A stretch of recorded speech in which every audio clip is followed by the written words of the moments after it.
this idea that there's a right way to eat. There is not a right way to eat, because every body is different. Every metabolism is different. Every person's energy requirements is different. Everyone exercises in a different way. Everyone has different food preferences.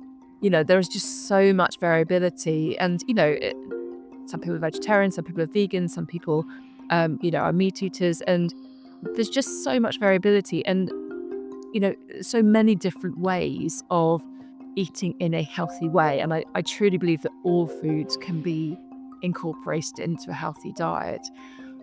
But what diet culture has really trained us to do is to stop listening to our own body wisdom and intuition about what we need in the way that babies do. But we're all born with this very innate knowing for what we need and when to stop.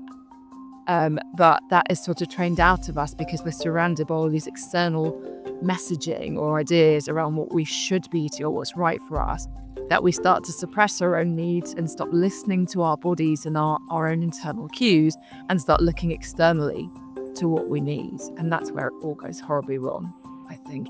Which is why for kids, and this I think is a really challenging area for parents particularly, it's so important to give them as wide a variety of food as you possibly can.